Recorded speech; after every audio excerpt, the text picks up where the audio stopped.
2, 1, fight!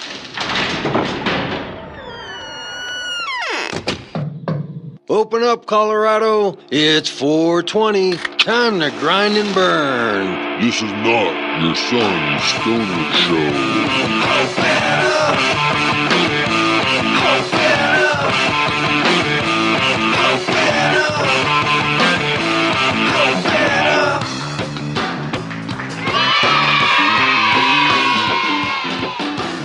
Welcome to the Cannabis Community Project. This is Brainstorm, once again bringing you your weekly podcast from the CCP studios high up in Denver, Colorado. You're exploring the business side of this newly emerging economy, focusing on the patient, the retailer, to the geek in the garage, creating that next innovation in cannabis. This is the first media platform to help fellow cannapreneurs build sustainable businesses. Hi, this is True Diligence, PI, proud sponsor. If you're looking for a job in the cannabis industry, you know how fierce the competition is. Think of the character you'll demonstrate by showcasing your credentials at the beginning of the hiring process. A simple yet affordable way to show employers you're the clear choice. Visit our website at truediligencepi.com. Move your resume to the top.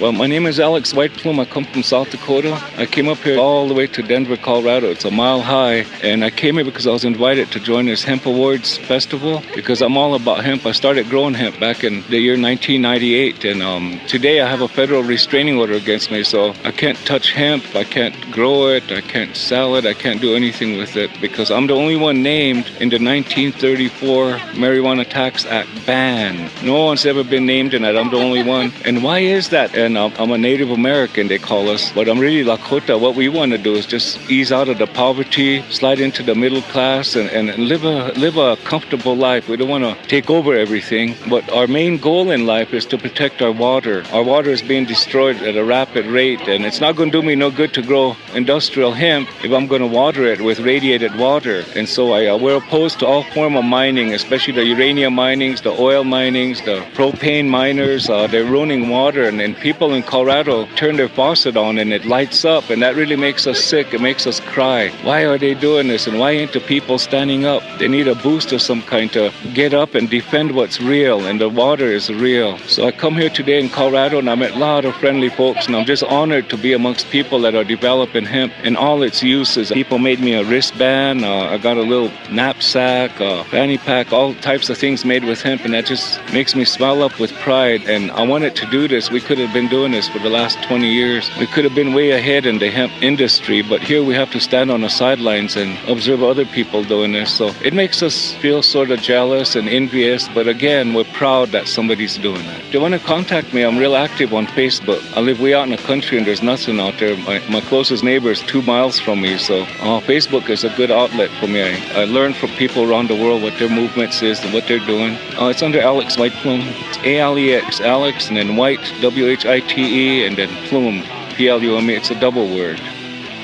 My name is Ashley Weber, ASHLEYWEBER, and I am here in supporting Alex Whiteplume and also to educate people on the medical properties of both cannabis and hemp. And I set court precedent for people living in Section 8 and not being able to use medical marijuana due to it being Scheduled 1. And I'm proud to just be here and support hemp and learn more about it. I want to pray for this little girl here. Yeah.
from New Jersey?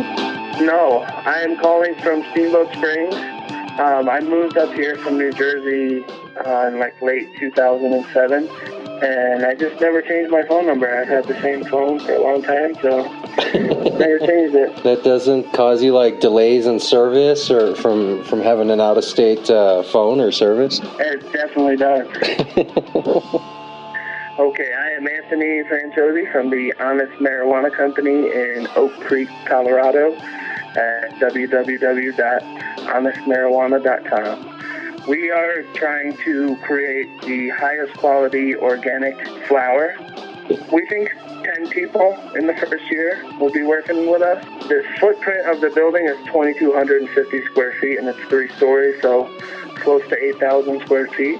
We're focusing most of that space on growing and a lot of other space on the infused products, mostly concentrates. So everyone will kind of be working to that capacity. Trimmers, growers, a couple people in the concentrate side who we are really excited to be working with, some really smart people. So really stoked on that, and that's really what we have going on. The licensing process was very expensive. We got through that. I mean, we worked closely with the town for our building, which that was a massive process. I've worked in the construction world for almost 10 years. You know, I'm a young guy, but my whole adult life. When we started this process, I didn't know what I was quite the depth, what it was going to take. So it's taken a lot longer than I thought it would. That's been the biggest thing, getting this building constructed. I have to say it's the biggest thing that I've learned. And now you're just finding out, I guess, it's a very competitive market in the state, which we expected. But there's definitely more we're learning every day. I think the biggest thing right now is just getting that building open and starting to grow. And I'm sure then I'm going to learn even a lot more. I mean, this time next year, we expect to be fully operational. What I'd like to see is some of our product going elsewhere in the state, and more importantly, I'd love to see some of it locally here in Steamboat. I know some of the people who work in the industry here and a few of the stores we have in this area, and that would be awesome to sell some of our products locally. That would be great.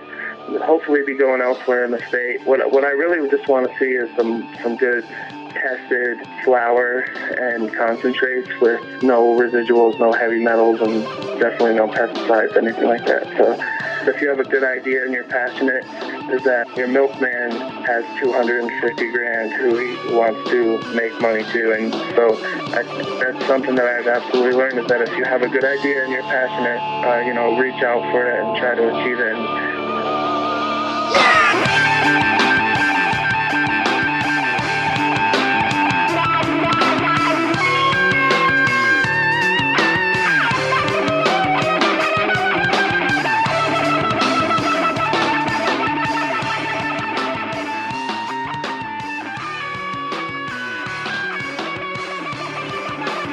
This show is streamed live from CCP Studios, but we can also do it via Skype, phone, and possibly some other technology ways.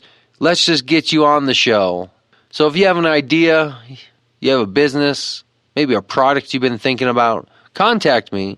Brainstorm at cannabiscommunityproject.com. Hey, Cannapreneurs. This week's show is sponsored by Dairy Berry's Recording Studio.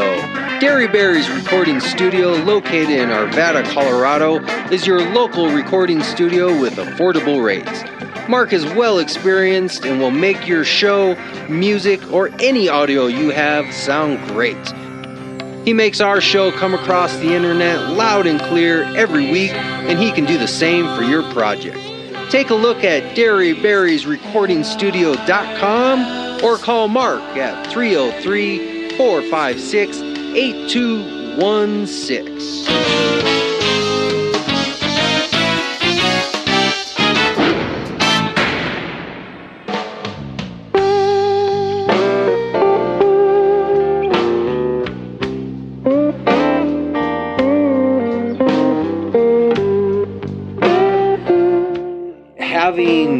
Having some things be in place would help.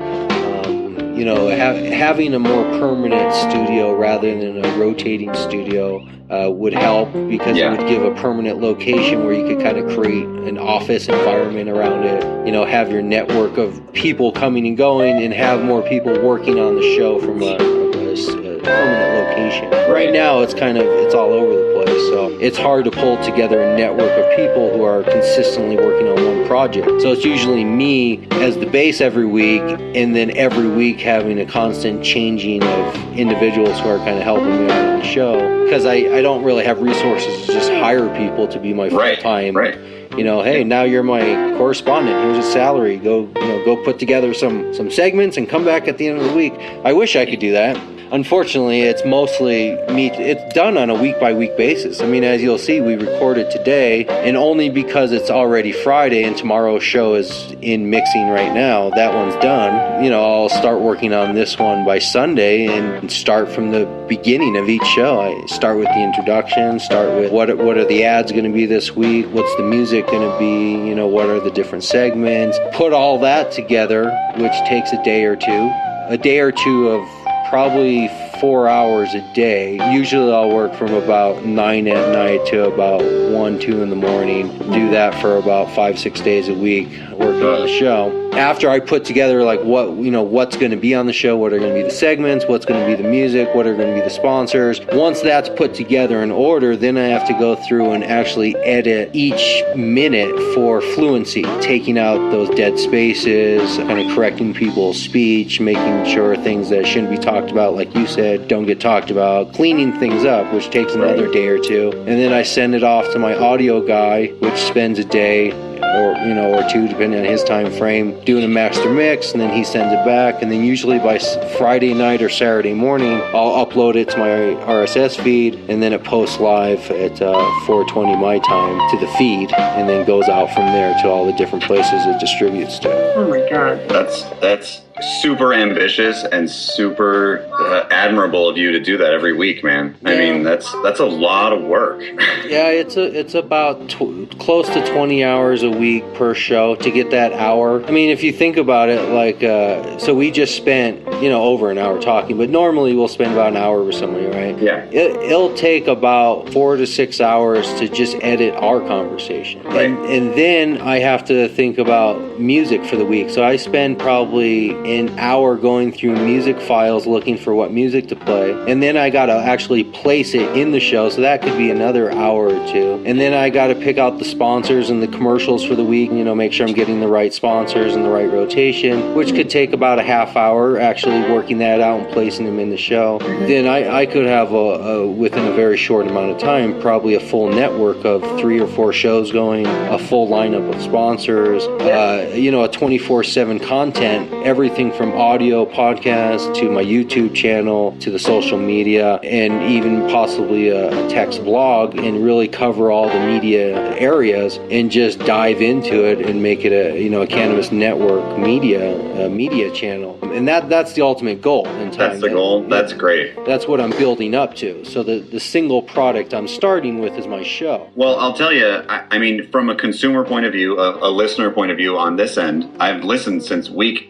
2. I missed the first episode. I went back and listened to it, but listening from the ground up, the show has progressively gotten better quality-wise. And I would say that it appears that the show is way more advanced and covers more ground and has more traction now than at the beginning. The content, the people have gotten better and better progressively. Herbbox guy was hilarious, man. Holy shit, he was on fire.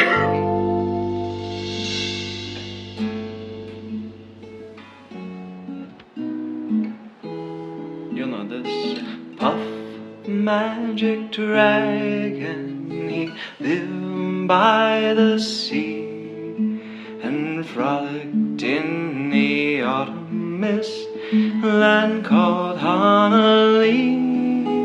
And little Jaggy Paper, he loved Rascal Puff, and brought him strings and sealing wax and other fancy stuff.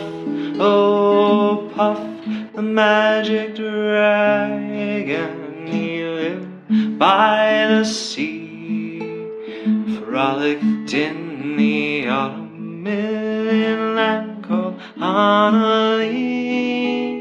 Together they would travel on a boat with billowed sail. Jackie kept a lookout perched on Puff's gigantic tail. Oh no, kings and princes would bow whene'er they came. Pirate ships would lower their flags when Puff roared out his name. Oh, Puff, the magic dragon, he lived by the sea and frolicked in the autumn mist, a land called Honolulu. A dragon lives forever, but not so little boys. Painted wings and giant's rings make way for other toys. And one great night it happened, Jackie Paper came no more. Puff, that mighty dragon, yes, ceased his fearless roar. El Puff, the magic dragon, lived by the sea and frolicked in the autumn mist, land called Honolulu. And Puff, the magic dragon, lived by the sea, frolicked in the autumn mist, land called Honolulu.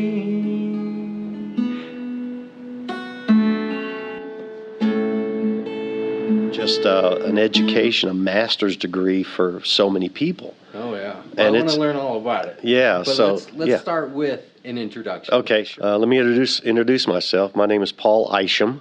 I am the executive director of the Industrial Hemp Research Foundation. We're located here in the Denver area. And the Research Foundation was co-founded by myself and a gentleman who is a lawyer, but has converted his practice over to specifically focus on hemp law, hemp cannabis law. And we are moving in the direction of funding at this time academic and educational projects related to industrial hemp. One of the agreements we have just about finalized is with CSU, Colorado State University, and we are going to be funding a agronomy and cultivar trial project, and you can see that on our website if you look into the details. And it will be conducted by one of the agricultural agricultural sciences professors, and the person he reports to is the executive director of the agricultural department at CSU. His name is Jeff Steiner. He's on our board. And the second project that we're focusing on is at University of Colorado, and we're working through that agreement with a professor named Monica Fleschner, who is also on our board. She is under the neurological department that is run by a gentleman named Bob Sievers. And so these two are our lead projects, but we have others waiting in the wings. We have a very busy schedule coming up in June with a lot of different industry-focused activities, the Indo Expo, the Hemp Farmers Market, the U.S. Cannabis Expo down in Colorado Springs, and we'll be representing the foundation as well as a couple of cooperatives that are going to look at things more from a commercial standpoint than from a research and development standpoint. But that's a high-level focus. Our purpose is to enable research, and this is where it all starts. If you think industrial hemp has any chance of coming back into this country as a viable industry or tradable commodity, you have to validate the market with research. And it can't just be CBD, just be who's got the best seed cultivar. It has to be focused on the market, the production, and the manufacturing sides of the market as well. So we'll be moving from more basic type projects projects that we're working to fund to more tactical, market-driven needs, validations. When hemp was outlawed with marijuana back in the late 30s, we didn't think the way we do today. We didn't have technology. We didn't have innovative thought like we did. We were focused on rope, sales, and maybe packaging and apparel, and limited foods. Now, we believe there is so much more that can be acquired out of this plant that only research can prove out. It's the litmus test, if you will, for why would a producer get involved in the business, create a relationship with a grower, and be their largest customer at a wholesale level. The whole ecosystem around, just like any industry, around this product, this commodity, is where we hope the research helps and validates and establishes and especially proves to our own government that there are benefits for everyone. Job benefits, market benefits, economic benefits, manufacturing and technology benefits, as well as the all-important tax dollar back to the government. It will go full circle, and this is what we're hoping. And so, as young as we are, we've made a lot of headway. We've gained interest from other universities out of state, and if we continue to move down this track, we will probably expand our focus to go beyond university or academic research and move it into the commercial side of research. But, our bylaws for the foundation now are pretty focused on academic. We can say who it is. David from David Law. David Bush, we did a show with him just 3 weeks ago, maybe 4 weeks ago. Yep. Learned all about his practice and his involvement. He connected us. He sent me to you to have this conversation. And there's a whole network of people out there that I'm learning about as we're really getting into these divisions of recreational, medical, and now hemp. And there's some very clear lines being drawn. Right. So your involvement is strictly just on the industrial hemp side, correct? From the foundation's perspective, Okay. but we all have individual lives. I'm in technology. David has a law practice, but we also, outside of the foundation, and I think it ultimately will come around and complement the need to drive broader research. We have been exploring a commercial initiative that I can't provide too many details around, but basically, if you look at the way the world is today, there's not a lot of industrial hemp being grown. So there's a lot of that wait and see type attitude, preparation, let's get ready to do this and let's get ready to do that. But what is being grown today is the THC producing cannabis. And other than what is already being marketed in the medical and recreational dispensaries, a lot is being thrown away. And of course, you may know that the state has certain regulations about how you dispose of that waste material. Well, to avoid dumpster jumping, which already has occurred, because not every grow operation and dispensary is disposing of waste material that, in the proper fashion. The state has very limited resources to audit and enforce that. So it is the wild, wild west in some capacity. You're dealing with cash businesses, and you're dealing with a very fluid set of laws, rules, and regulations. I don't think the concrete or hempcrete is dry. Okay, so that's going to have to go through its own level of maturity. But if you speculate, hypothetically speaking, that there is a way to collect up that waste material by some means and process, convert it to where it is compliant with state regulations as a disposed of material, it still possesses all of those other elements that the cannabis plant produces. Yeah. So the fiber, the herd, the root material, the nitrogen that it puts back into the soil, the oils that can be extruded out of it. So there's still some value if it's disposed of compliant with what the state is happy with, yet not completely decimated to where it can't be used for anything else. That in itself is a micro market that is evolving today. Right. It reminds me of a parallel between restaurants, fast food places, and their food throwaway, that they have to throw it away if it passes the too good to eat for the customer time frame. Right. But it's not really bad food. Yeah. Right? It's like the milk expiration date.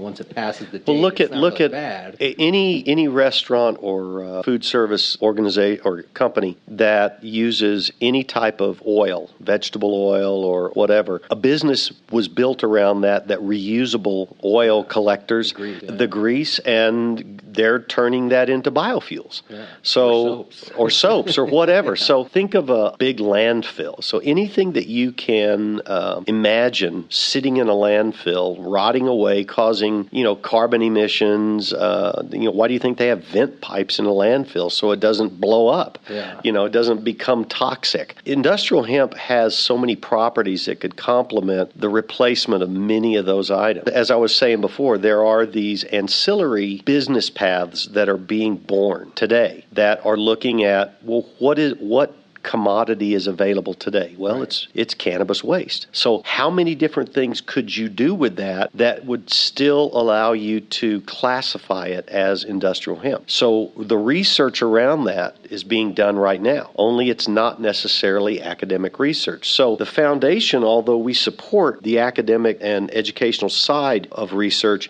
we have sort of, I don't want to call it a side business, but we have a side focus that is more independent of the foundation and in partnership with a couple of other organizations that are already in the business that are looking to do something else. Right. And so there's a lot of experimentation going on. Yeah, and right now individuals doing their own. I mean, I did a show a few months back with a guy collecting all the stock from dispensaries, throwing it out and making paper and cloth out of it. Yeah. And there's a manufacturer up in Fort Lupton. They're still in incubation stage, but he has created an extrusion machine that he has 5 patents on now. He's been testing it with wheat straw, testing it with corn stalk, and he has a trial agreement with a well-known pulp and paper company, big pulp and paper company that we would recognize the name. And he's running about 10 beta tests for them, asking him to do certain things. There's an industrial hemp grower up in Sterling who has just donated his crop to this manufacturer to conduct these tests to see what comes of it. And it can come out as a dry biomass material, or it can come out as a sort of a tarry ooze that he could fill a 50-gallon barrel with. And that can be shipped across state lines. It's perfectly compliant with federal laws. So it becomes a wholesale biomass that can go to a pulp and paper company for alternative products. It could go to a plastics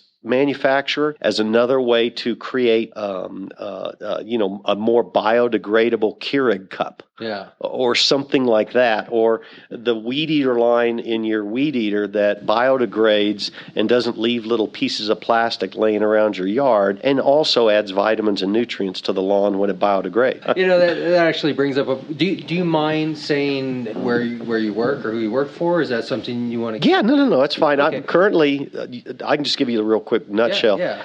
Currently, I think that's important just to kind of establish who you are. Yeah. So people don't. A lot of times people think I'm out just on the street grabbing guys off the corner. I just jumped off the bus. Right. And I think it's important that people understand who I'm talking to in context of who you are. Right.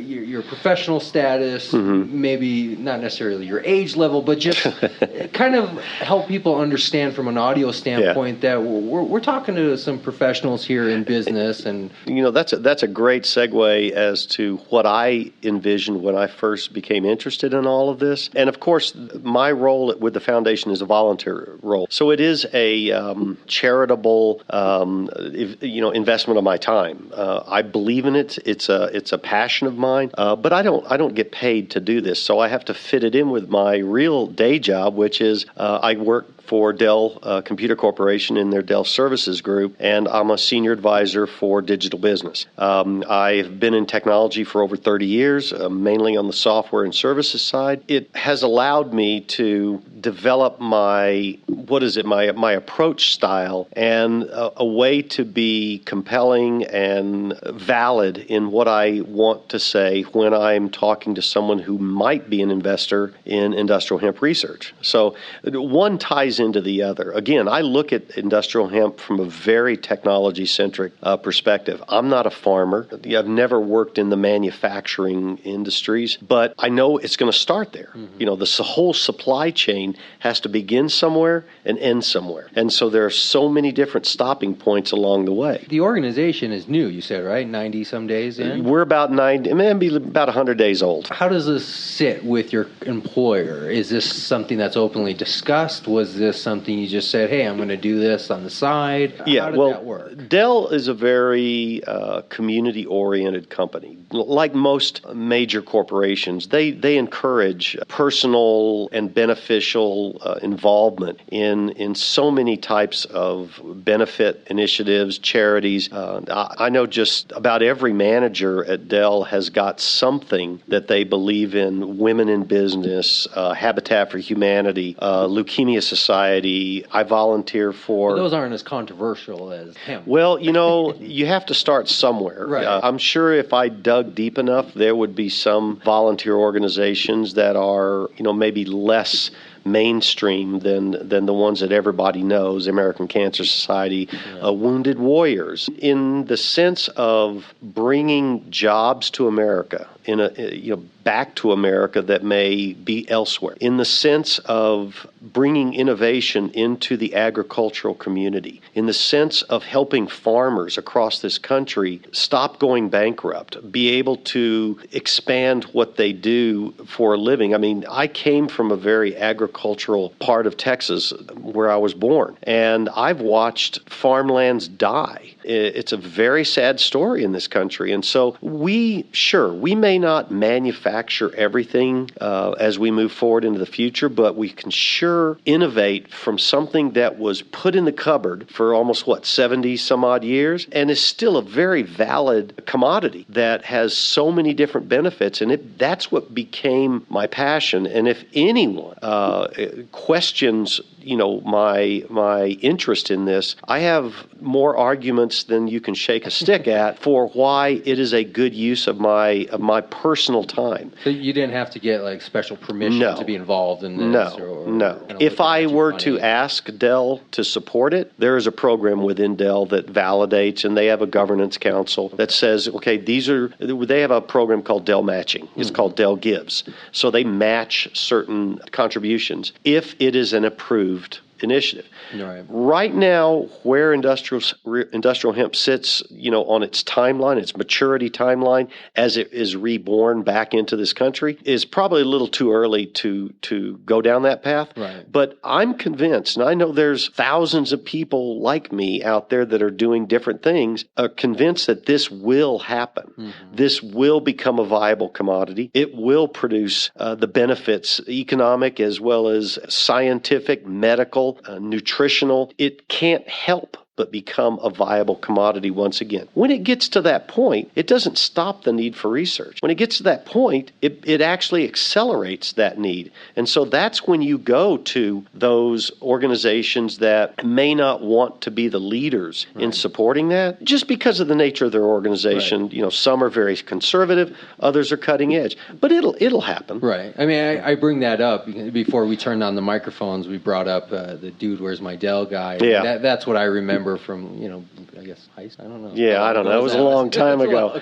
Yeah, but remember, Dell was a very different company back then. Right. I mean, it was. I guess the whole world was different in that sense. Yeah. And I guess an organization, company, nonprofit, for-profit, didn't matter. There wasn't really a public avenue where one could support or just be involved in it without some type of issue. I mean, look at crowdfunding. In the beginning, crowdfunding was only allowed to support nonprofits. Now crowdfunding can support, look at Kickstarter. Yeah. Crowdfunding can support for-profit. 2012, I think, was when Obama signed that. Yep. I met Michael Bennett that year at a seminar on crowdfunding and crowdsourcing in Fort Collins at their Innovation Center, and that's what got me hooked on crowdfunding. The foundation, if we can pull it together and get our infrastructure laid out correctly, we hope to launch our own crowdfunding engine sometime maybe in the early fall. For the organization? For the organization, yes. Okay. Yeah. To raise money for what specifically? specifically? There's two tactics when you're looking to raise funding for research projects. You can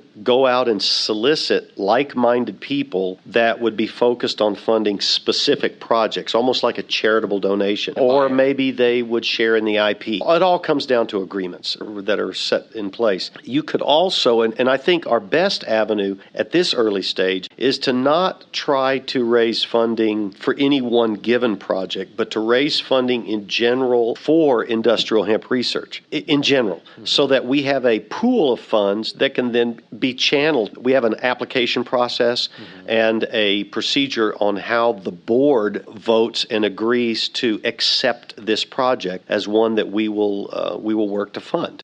There's another one at CSU that is wanting to raise funds, and she wants to do an economic study. Now, if you look at it from a commercial sense, having the findings and being able to publish an economic study around industrial hemp, the whole supply chain, where the best benefits would lie along the way, that has immense value to this burgeoning market. It has the validation that would justify a potential manufacturer going to a bank and getting a loan to start up that operation, because they can prove it with a certified and accredited study that validates why would I want to go out there and make biodegradable weed eater line. So let's define the specifics of the organization, because we're saying research, but I don't think we've really defined what that means as far as the activities of what the foundation is going to do. So currently, what is currently happening? I mean, the last 90-some days since you started,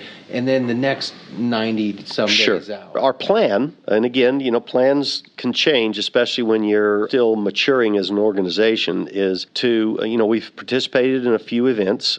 Our best friends right now are networking, volunteers, and donations. So if you go to our website, there's a donation page. There's a page that talks about the current approved projects that we're trying to work funding for, each one of the executive board and our roles and our profiles, and then some bios on the professors that will be running those first two projects. But there's also some validation about why. Why would we even be doing this? Well, again, it goes back to nothing will be possible if it isn't proven out. It will help change the laws, because the powers that be that make the laws feel more comfortable when they see an accredited document that is a proven research. Why did the government finally give the FDA money to start playing around with CBD? They would have never done that. But somebody suspects that there's actually validity here. We have done a couple of mailers. We're working on a couple of email blasts that we're going to send out to various categorized groups that we have information on. There's sort of opt-in groups right now,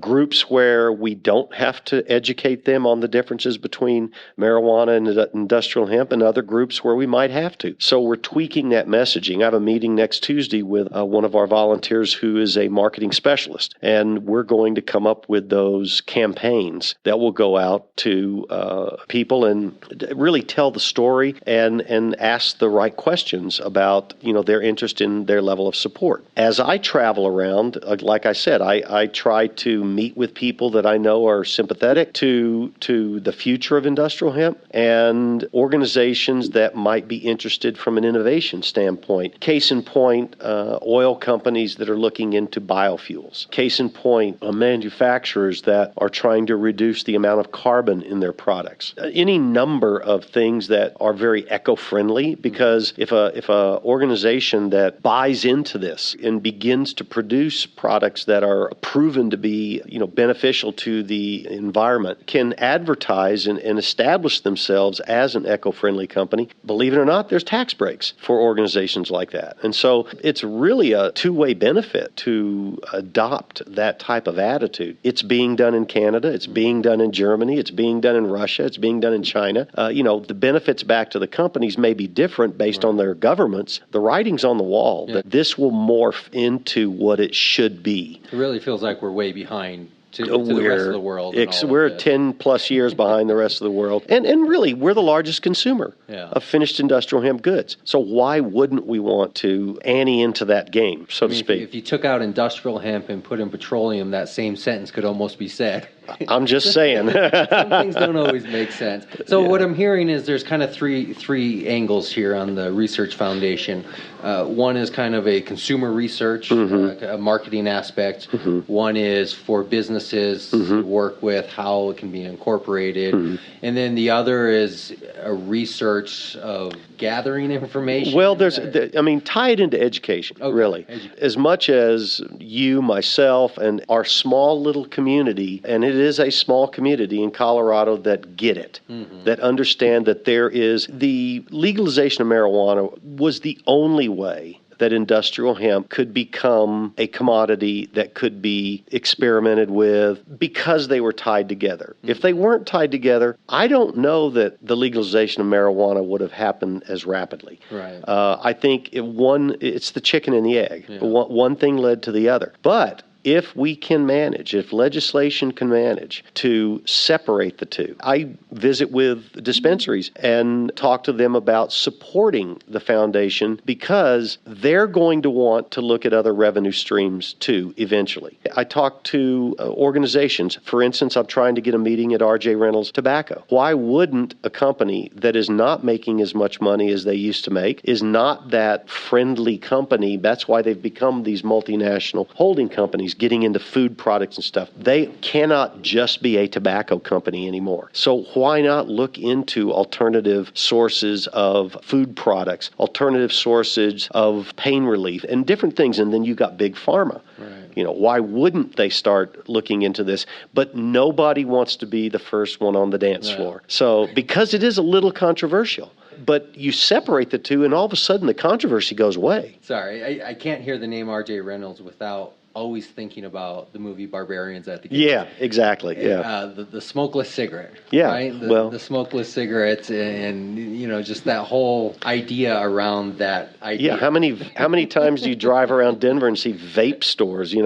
I've never been a smoker in my whole life, and to me, it's a byproduct of a failing industry. And the nice thing about innovation is that it doesn't necessarily have to kill an industry. Yeah. What it has to do is evolve an industry. I think industrial hemp has the opportunity to help evolve a lot of different industries as an additive or as a complement to those existing channels of business that they're already in. And the nice thing about evolving generations is there's some smart kids growing up in this world, in a very different world than we grew up in a very much more flexible world and driven by innovation today more than ever. Okay. Well, you have children? I have 3 teenagers living in a state where pot's legal. So what's the conversation at home like? My youngest daughter thinks when I talk about industrial hemp that, here goes Dad, he's on another kick. I was a VP during the .com era. I had startups going left and right. And my son loves, he's very technology oriented like I am, if I could ever pull him off the Xbox. But he kind of gets it. My daughter, 19, who, like I said, is at some electronica concert at Red Rocks tonight, every time I talk about what we're doing at the foundation, I can see her brain moving over to the pot side, going, Dad, you're really cool. You're going back to the 60s, and I'm like, it's not exactly that. I don't think that I'm where I was then. Yeah. And is it an open conversation at home? Very open. From all levels, not just an industrial hemp side, but just everything. Yeah. I am truly blessed to have a very engaging family. My wife is a sports psychologist, a personal trainer, a wellness coach, a CrossFit trainer. She looks, when she hears me talk about industrial hemp. In fact, I get texts from her every now and then saying, "Here, read this article. I read this. It has to do with nutrition." And industrial hemp, pain relief and industrial hemp. And so I think there's a tie-in to a lot of different areas. You can't try to boil the ocean and try to be all things to all people. You have to really pick your battles, really focus on a few things. We get a lot of inquiries about this research product or this research project or that research project, and we discuss it. We discuss it at length, that we really analyze and speculate about what benefit would this have in the end. We reverse engineer back from what is the deliverable of this research? What will it really produce? Is it going to benefit business? Is it going to benefit medicine? And that helps guide us in what we want to focus the foundation on. Right. Outside of the foundation, it's, like I said, the wild, wild west. Anything can be done with anything. Right. And we're trying to help support production facilities. I think that's the next level after, the growing takes place, albeit it's very slow and very tedious because, you can't have it cross-pollinate with a THC producing plant. The CDA has a lot of guidance on that, and every farmer has to have the right kind of registrations. We would love to be able to let the foundation help growers, potential growers, and basically pay those registration fees for them. But we have to get to a certain point of maturity before that can happen. I ask about how your children look at this and how you approach this, because you brought up a couple of issues that are, I think, pretty controversial and people I've spoken to. In just the regards of you saying, I'm setting up a meeting with RJ Reynolds, you're immediately going to alienate people who have a whole different outlook on where this industry should be going. Sure. And that in itself puts a lot of pressure back inward on the industry. But there's a lot of people, some strong opinions that that is not the way this industry should be going. We should not be talking with RJ Reynolds. We should be talking with Bob and Jane Farm down the street who have their own, individual family farm, and that's the way we should be going. But it's a hard situation because to make an industry grow, we need money and we need bigger organizations involved. If Will Rogers had a saying, he said, and one of my favorite sayings, and I use it all the time, he says, you can be on the right track, but if you're standing still, you'll get run over. So when I talk to the larger organizations, they will not be first in. What they will do is they will support from the background until something is proven out. Now, why wouldn't an RJ Reynolds, who's still a little skeptical about, where are we going to play in this game? But if you give them a way to propose and support research that will be conducted by a accredited academic institution that will then share the research back to them for their benefit, but also pick and choose the other recipients of those findings, then they might be able to come up with the level of funding needed for some pretty serious research that will have vast benefits across a lot of different industries. Right. We need that money. We need that money. And so it's a juggle of conversation, and that's why people like myself, who have been for years convincing people to give money to a startup technology company or a mature technology company for something that may have started out as smoke and mirrors, but it will deliver this back to your company as a cost savings. It helps me in my delivery when I am trying to tell a compelling story, when I'm trying to be supportive of the needs of what will that research deliver. And it's not easy. It takes a lot of thought. It takes a lot of understanding of the personality of the person you'll be talking to. Directors of innovation at oil companies can either be very conservative or they can be far-reaching, cutting edge. You just have to pick the right people, and you have to say the right thing. You have to know your audience and say the right things to the right people to get them to jump on board. And jump on board understanding that this is not just another capitalistic, let's put more money in our pocket and forget everybody else. Right. The way it has to be, any donation, corporate sponsorship that we set up will have to have outreaching benefits to the community. It has to, or else we won't entertain it. Yeah, people, we need big money, we need a big industry. We just don't want it coming from a big company, I think, per se. Yeah, but again, big companies aren't always operating as a single entity. Right. There are divisions within big companies that are established purely for innovation, purely for the exploration of alternative means of energy, alternative means of food supplement, different things like that. Those are the kind of people you have to ferret out within the big companies. The second thing is, it would be nice if we found our own Warren Buffett, who was very sympathetic. There are very influential individuals that, as we get the word out, as we become more exposed into the populace of the United States, word's going to get around. If we can maintain our credibility, then I think we will find those people. Case in point, David and I have a meeting on the 12th of June with the mayor's office. I met Mayor Hancock Hancock and Governor Hickenlooper at a CSU Food and Ag Innovation Summit early March. The mayor said, why don't you speak to my director of communications? And we've been exchanging over the last month or so. It's a little difficult to get an appointment in the mayor's office, especially for a single purpose. And so the first person we're going to start with is the executive director of the county and city of Denver, the executive director of marijuana policy for the county and city. So what we expect to come out of that is not just the fact that we are differentiating ourselves as a foundation from what that individual is dealing with in the current state of the recreational medical dispensaries, but also to explore with this individual, where can industrial hemp fit into a city like Denver, organic communities?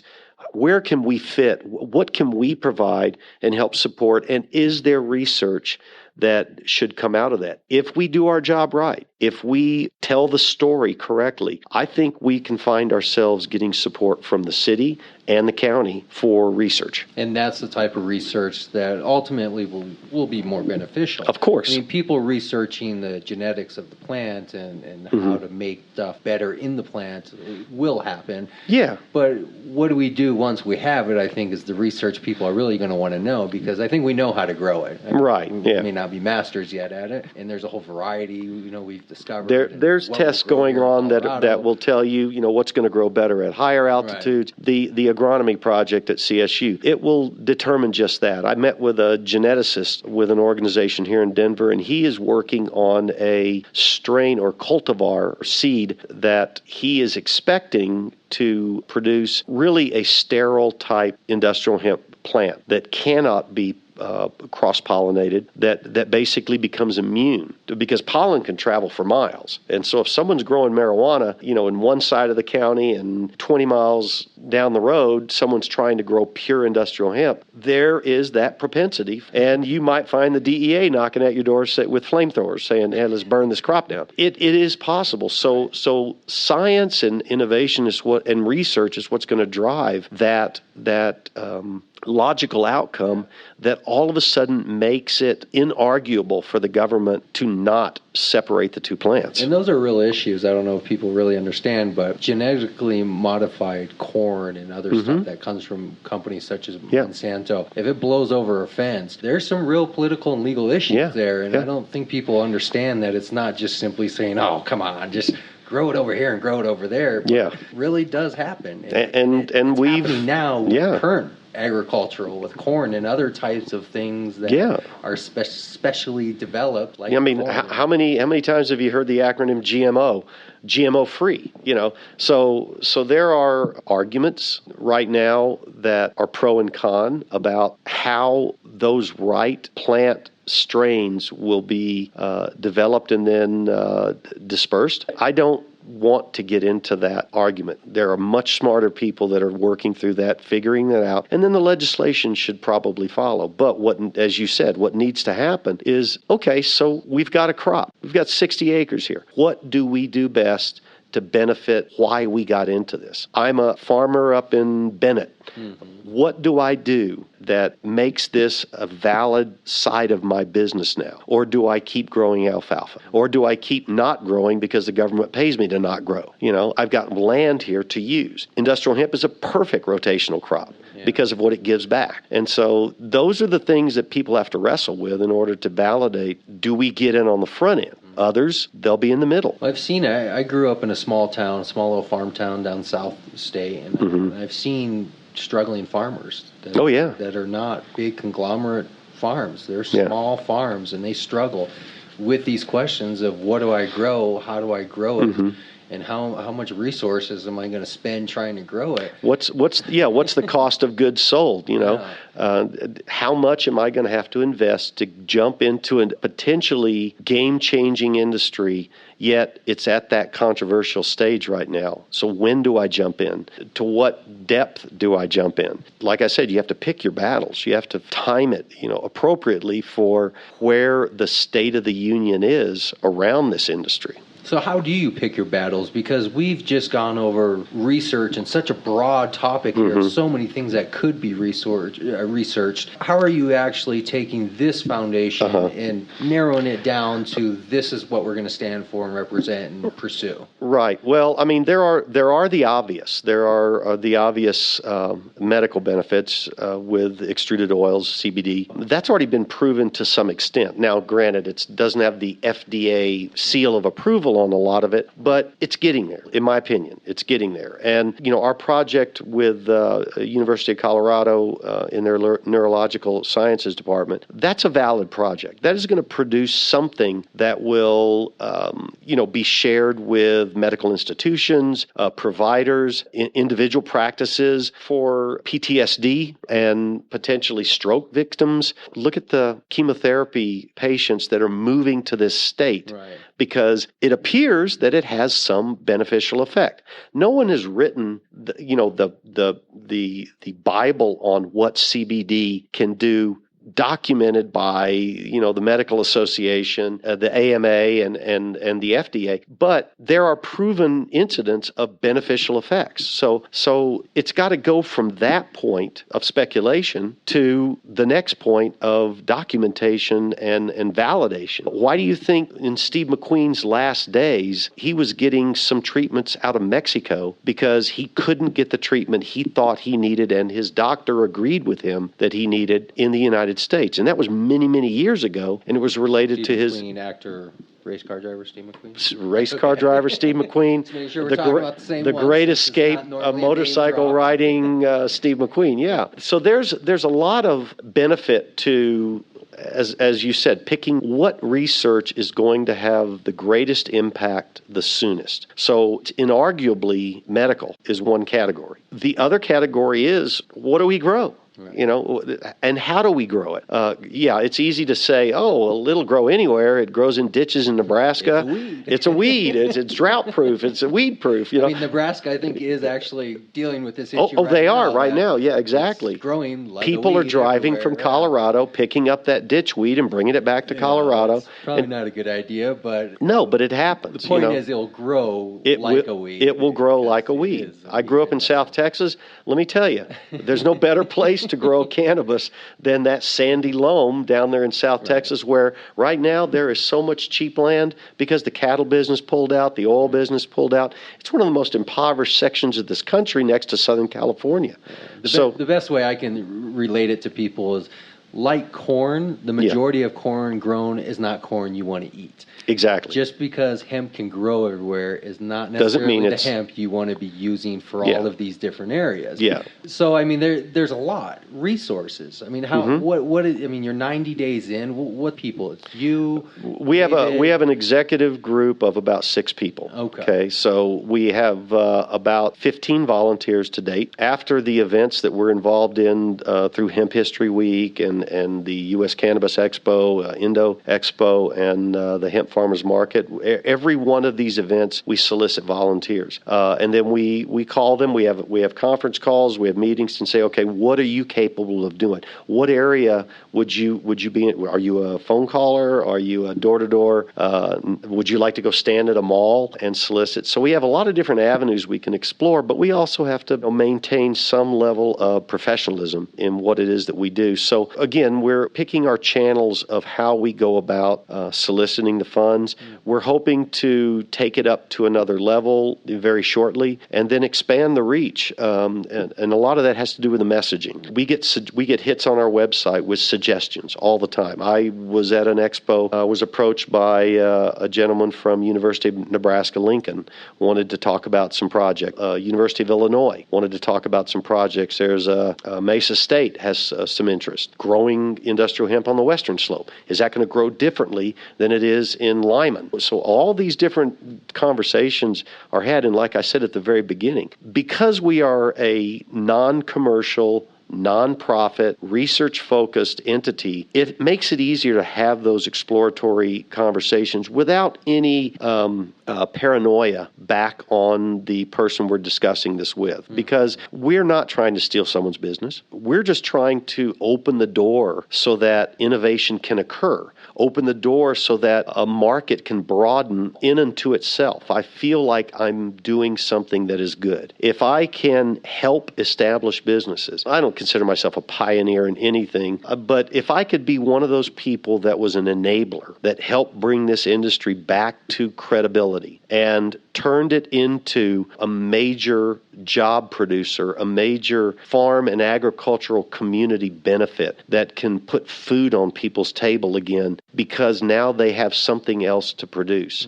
That is a satisfaction level that's hard to describe. I'm 61 years old. I've been, in my opinion, relatively successful throughout my life. But as I get closer to the sunset, I want to feel like I've done something good. When you get older, you begin to start having those feelings. If you're any kind of moral person, I focus more on my children and my family than I do on myself, or else I'd be out playing golf this afternoon and not talking to you. I'd be fly fishing in the South Platte, but that's not my priority anymore. My priority is to make sure my children get through college, make sure things that I believe in happen, and this is one of them. I like that phrase, the enabler. I like that, the way of thinking about it. Yeah, I'm a cog in the wheel. I've never been the personality of saying, hey, everybody follow me. I'd rather just help push the wagon along. It suits my personality. Yeah, well, I mean, a world of enablers is what keeps things moving. Exactly, yeah. We're all ants in the ant bed, right? Is this a transition career for you? Is this you retire from your current career in a few years and then transition into this full time? If I could even speculate about retirement, I'm 61 with 3 teenagers, so Social Security better be alive when I'm 80 because I may still be working. Are they volunteering for the organization? Well, my oldest daughter, has already offered to help, but I think she's interested because she thinks she's going to get freebies out of a trade show. There's level of maturity there. Some hemp stock. There, yeah. We could boil this down and make tea. Well, it's going to give you a headache because there's no THC in it. But what is the long term here? What's the ultimate goal? First of all, I'd love for the foundation to be successful. We wouldn't have done this if we didn't. Now, what would be a measure of success, seeing that it's a non-commercial, non-profit? Sure. Well, we established the foundation. We built a budget. We're targeting these first 2 projects. We're trying to be conservative about our growth because, again, it's a volunteer organization. Eventually, nonprofit organizations that get to a critical mass require full-time, operational and management staff.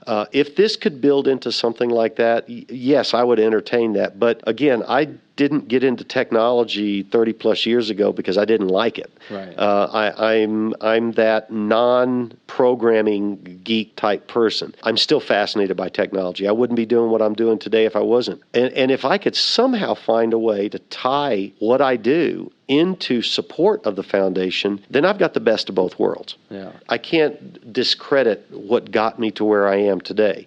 And so I can't even begin to imagine not working. I don't know how to do anything else. I've been working for so long. But it doesn't stop me from being supportive of something that I truly believe in. So if this gets to a point where they need a full-time CEO or executive director that has a full-time position there, then maybe. Yeah, never say never.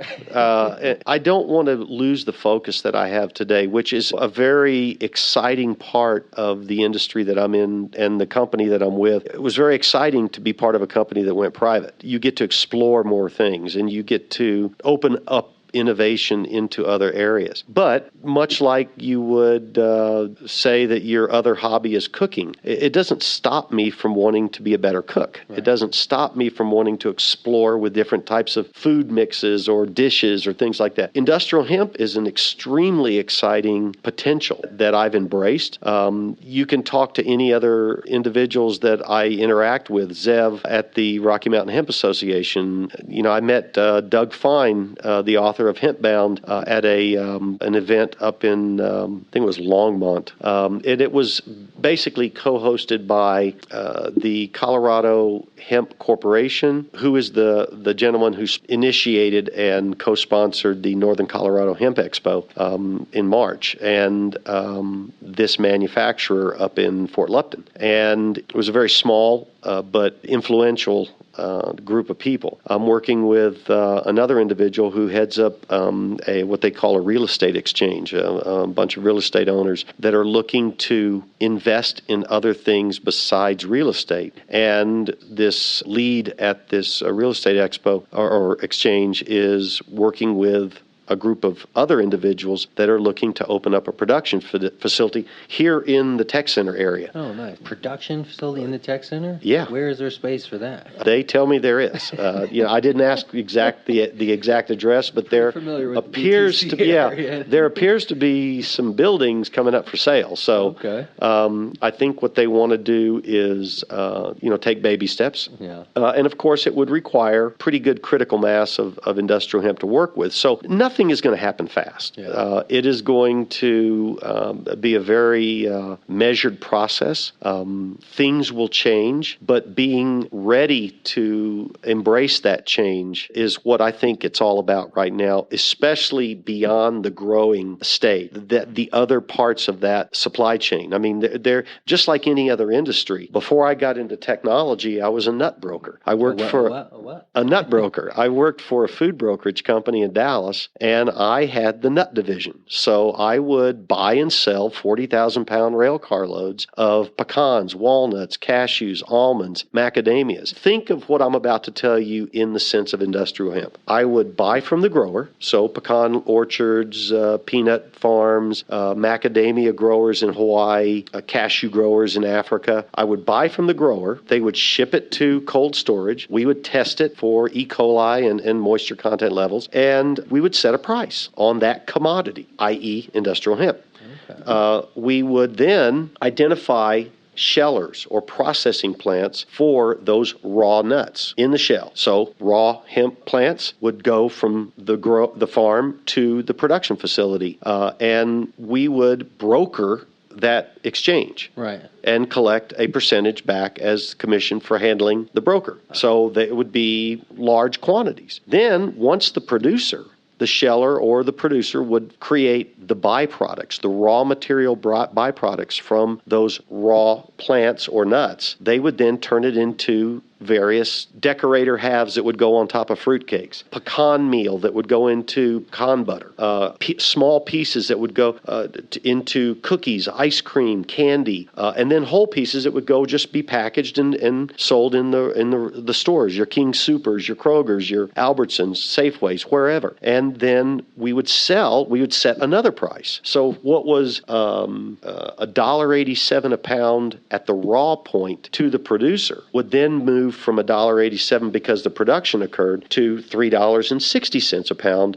for medium pieces that would be used in some sort of production. And then we would broker those produced materials to the end manufacturers, Archway Cookies, Mrs. Fields Cookies, American Airlines Bakery, Disney World Bakeries, you name it, Cisco Foods. All of these parts of that supply chain are going to occur exactly the same way with industrial hemp. So there's going to be brokers that will broker from the grow to the production, from the production to the manufacturing, and then retailers to go from the manufacturing to the end, the end consumer. Yeah, I mean, when I buy from Costco, when I buy my 2-pound bag of hemp seeds, I'm sure there's a whole process of people involved getting how it got to Costco. Yeah.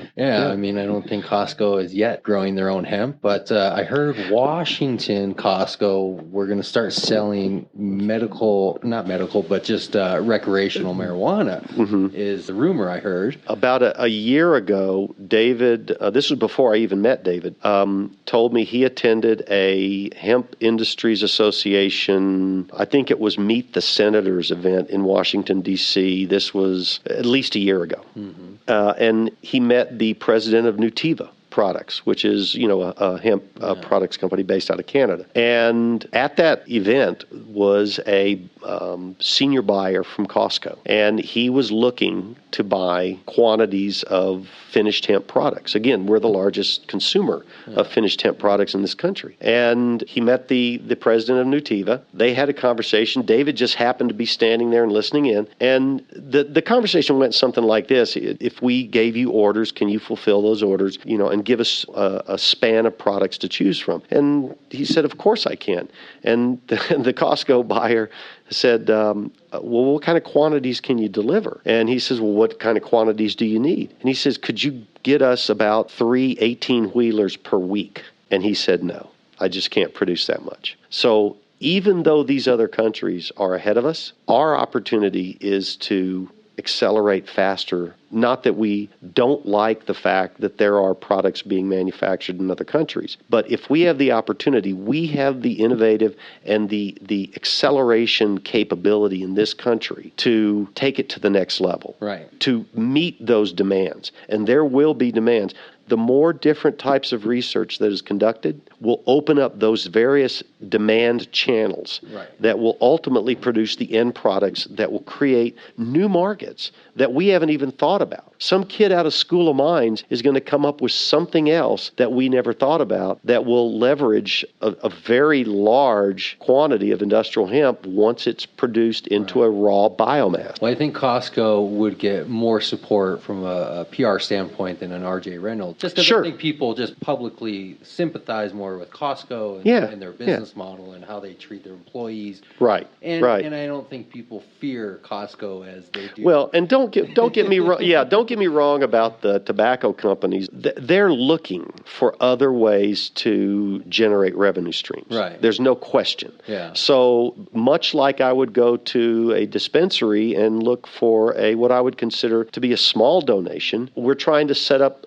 subscription style support programs so that dispensary could donate $100 a month to the foundation and be supportive. We let them put a decal on their window that we're not just selling marijuana, we're supporting research. Right. You know, and there's some benefits to that. I don't think the boardrooms of Costco look any different than those of R.J. Reynolds. I just think from a PR standpoint, Costco is definitely won public goodwill as far as how they're and there's, there are, if you look at the Fortune 500, we might find ourselves talking to a banking institution for one reason or another. Maybe they just have a community-oriented attitude. We might find ourselves talking to an apparel manufacturer that might have a commercial interest in what might come of it, and not have to pay import taxes and not have to wait 8 weeks for something to be shipped over from China when it can be manufactured and produced right here in the United States. Well, that's why it's important to really talk, if I can flatter you just for a second, to really talk with individuals such as yourself who have had some good business background and some experience and have had a number of years to get that under their belt, because as good-hearted as a young upcoming entrepreneur might want to be, it's a business, it's an industry. There needs to be some people who understand that aspect of it, just hands down. I mean, when I attended my first Rocky Mountain Hemp Association meeting, and I met all the people that I'm still interacting with today, I will honestly tell you that my first thoughts when I was pulling into the parking lot and driving up there was I was going to walk into a room. Drum circle. Yeah. There's a lot of dreadlocks, a lot of Jamaican sweaters and stuff like that. And I walked into a room of people with as much gray hair as me. Yeah. So the fact that level of interest is in those circles really convinced me that this was a worthwhile path to go down. Right. That this was something that I could embrace and be amongst my peers, attorneys, professors, senior 30-year manufacturers. It's not a commune anymore. It is becoming an industry. Right. Much like technology back in the late 70s was not even on the desktop. And look how fast it's accelerated and matured. Yeah. It has become a viable industry. It's become a necessary industry. Right. And touches everything. So when people talk to you about the Internet of Things, they're not lying. Yeah. When we talk about industrial hemp becoming once again a viable commodity and economic benefit in this country, I don't think we're lying. Yeah. I think it's not a matter of if, it's a matter of when. And it's going to take the support of everyone to not just support research, but also support those other elements, the legislation, the upswell of support, the education that's going to convince a largely agnostic population to understand that this is good for everyone. And it's not going to take away from big industry. It's going to complement big industry with its own sub-industries and the complement to their own industries. Right. I mean, who wants to take DuPont on and say, I'm going to replace plastics in total? That's never going to happen. But we can make plastics better. We can make chemicals better. We can put fewer emissions into the air. We can help with deforestation. Doesn't BMW already build their Yes, cars with some components in the door panels, yeah. Companies already doing it on their own because they look see at the construction industry. There are already people looking at compressing hemp composite materials, a biomass, into a simple 2x4 that is harder than a wood 2x4, fireproof to some extent, waterproof, mold-proof, and better soundproofing than 2x4s. Insulation, flooring materials, non-asbestos roofing material. Think about all of that stuff that comes out of chemical plants that will stop chemicals flowing up into the atmosphere. Yeah, absolutely. And this is into not the ground. And into the ground. I mean, water. I used to call on Eastman Kodak back in the day as a customer, and when I flew into Tri-Cities, Tennessee, you could smell it, from the airport. And I would drive up to their plant, and I would see people fishing in the river right next to the plant, and I was wondering, okay, who's going to eat that fish? People that are fishing there. But again, it's we've come a long way. Yeah, my family's from Milwaukee, and anytime you don't live in Milwaukee and then go into Milwaukee, there's some pretty strong odors from the brewing plants and exactly else in the air. Industry towns, Of course, Pittsburgh. Industry towns. It really dominates. Even in Texas, probably there's all sorts of oil-based things where you just enter an area and you're like, go to Pasadena. What dominates this area? Go to South Houston. Yeah, you can't avoid it. We called it Stinkadena. They're underwater now, though. Yeah. My sister lives just south of there, and she got evacuated. So and might even help that. Yeah. Well, there. I don't remember if this is accurate, but I'm going to throw it out there. I think because of the bacteria in hemp or some component of the plant can be turned into a more rapid biodegradable material, and we'll try to say this the right way, when it hits a saline solution, which is salt water. That would help potentially with oil spill mitigation, potentially with certain products that end up in the water, might dissolve faster and add nutrients into the Gulf or the ocean that will potentially feed brine shrimp. So that 6-pack holder that's made out of plastic today, if it were made out of a hemp composite, wouldn't get stuck around a seagull's neck, wouldn't get caught in fish gills and then in fish nets, would biodegrade and benefit the water. See, a lot of this, I think, is people start saying all this and everybody's like, yeah, it's a great idea. Of course. Yeah. But then there's that kind of that gap, right? Action. That chasm. You got to get from everybody kind of going, yes, we all agree. Now, how do we get to the next step? Well, my hardest job is, because of the role I accepted with the foundation, is to hopefully be that voice of reason and that voice of action, saying that, I appreciate your agreement that this is a good thing, but show me how much you agree. Help us support research, and you will be the benefactor of that. So that's how someone can convince themselves that what they did was, number one, a good thing for something that they just said they believed in. I don't care how big or small the donations are. Every little bit helps, just like any research-oriented institution. And proving that research out, conducting the research and then publishing the findings is what will make this industry accelerate exponentially. And this is where we need the biggest help. This is where my ask to your listeners, my ask to everyone I speak to at every event that we attend, why I volunteer my time, is to spread the word. And eventually it will fall on those supportive ears. And if that doesn't motivate you, it's at least tax deductible. And oh, by the way, it's 100% tax deductible. So look at the dispensaries or the grow operations that are cash-oriented businesses. They are making pretty good money. Why wouldn't you want that tax deduction? Why wouldn't you want to have that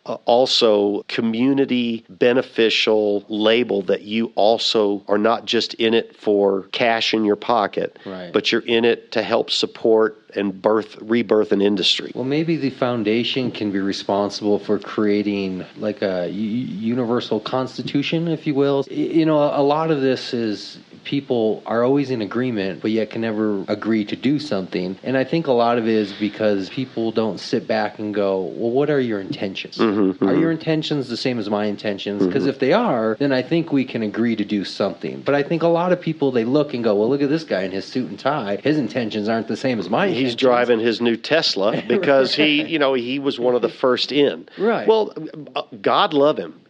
That's great. I'm glad there's that level of entrepreneurial spirit in this country. If it's legal, then it's fine. But I think if the foundation achieves its objectives, we will be an aggregator of thought, and we will also be a consolidator of action. We can bring the right people together, and then the action will occur. We can get everyone that is thinking in one direction on the same page and rowing in the same direction. If we can do that, if we're able to achieve that as the foundation, then the research that is necessary, that validates the market, that creates and helps support the industry, will happen as a byproduct. We can't do it by ourselves. That's how I look at it with all my interactions. Is I have a simple question I ask myself when I meet people is this person trying to make society better? And if I can't determine a yes or no with that, I have trouble interacting or doing business with somebody, regardless of the specifics. Right. I'd love to win the lottery. Unfortunately, the way I was raised, I was raised by a very, very good man, and that has stuck with me. I consider myself to be a good person. I don't agree with everything. I don't agree with everybody.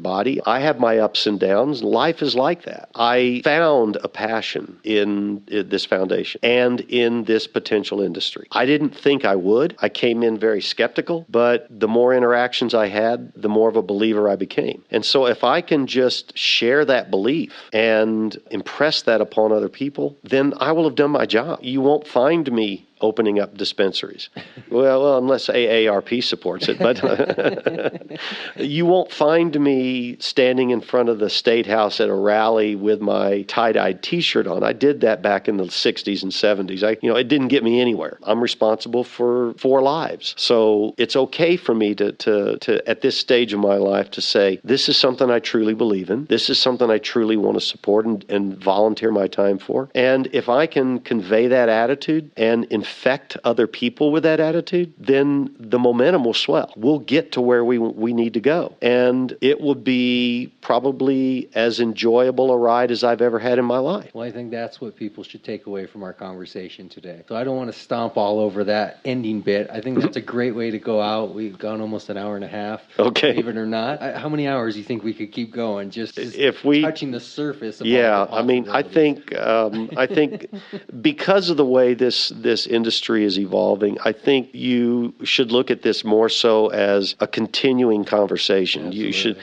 You should set up accomplishment milestones. And I constantly go back to the votehemp.com webpage and look at where they are very good about updating where all the states stand. And I use that in I have a presentation that I use depending upon the audience for, if I'm presenting to donors, if I'm presenting to people that might be interested in growing industrial hemp, if I'm presenting to people that might be interested in the production side of it. I'll tweak that presentation, but I also want people to understand what's the state of the union. Where are we at today? State by state. And I think we're seeing that momentum is swelling. That's what changes legislation. That's what changes law. Too many people knocking on the door. And the validation proven by research just gives that argument so much more power, turning just a simple argument into a convincing argument. I'd like to see that you continue monitoring what we're doing. You help us spread the word, and it will happen. Absolutely. I agree, and I accept your invitation to keep this as an open conversation. Absolutely. And I'm sure now with our small forming network between David and I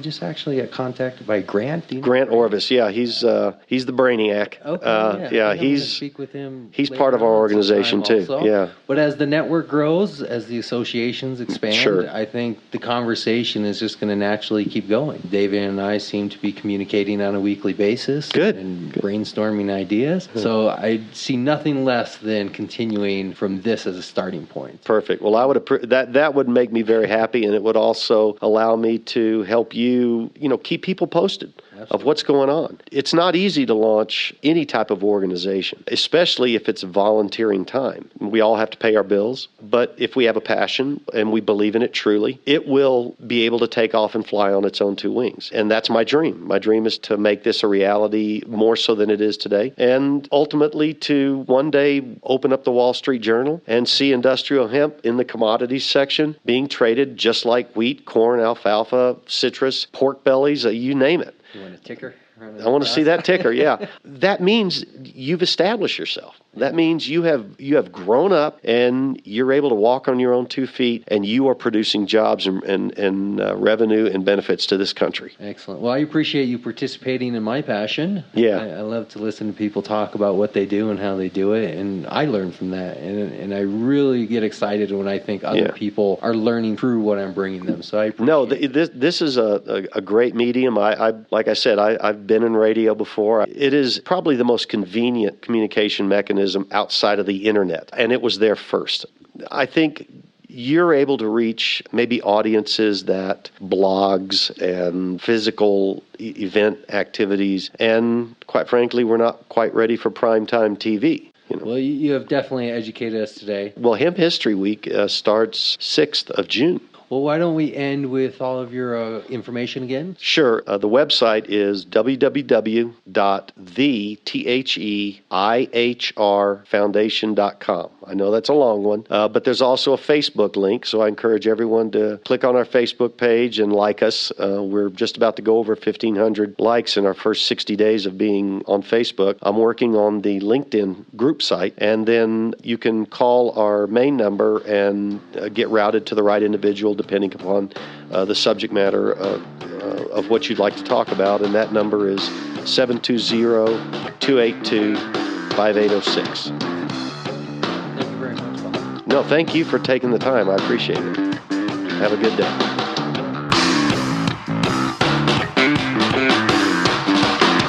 Thanks for listening to this week's show. Make sure to come back next week. We're going to have more guests lined up, speaking with dispensary owners, growers, business owners. Make sure to follow us on all of the social media, Facebook, Google+. You can listen to our shows live from the website or your preferred listening platform. Find us on iTunes, Stitcher, SoundCloud, Spreaker, even YouTube, all under the same name, CannabisCommunityProject.com. We'll see you next week. Come on!